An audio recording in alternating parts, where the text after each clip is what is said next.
दरम्यान महाराष्ट्रात हिंदी भाषा सक्तीची कराल तर संघर्ष अटळ असल्याचा थेट इशारा राज ठाकरे यांनी दिलाय। गुजरातमध्ये हिंदी भाषा सक्तीची होत नाही, मग महाराष्ट्रातच तो अट्टाहास का? त्याचसोबत गुजरातमध्ये भाषेची अस्मिता जपली जाते, मग महाराष्ट्रासाठी मराठी भाषेची अस्मिता महत्त्वाची आहे, असंही राज ठाकरे म्हणाले। खरं तर काही दिवसांआधी राज ठाकरे आणि देवेंद्र फडणवीस यांची भेट झाली होती।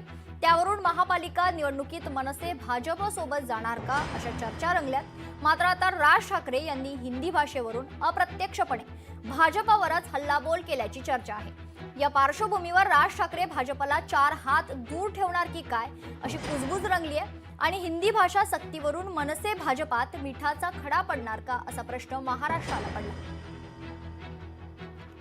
तिसरं पत्र जे आज जाणार ते आहे महाराष्ट्रातील तमाम शाळांच्या मुख्याध्यापकांना। तुम्ही ठाम राहिलात आणि सरकारचे मनसुबे उधळून लावलेत तर आम्ही तुमच्या पाठीशी पहाडासारखे उभे राहू, पण तुम्ही लोकशाही मराठी ऐका, पहा, जागरूक रहा।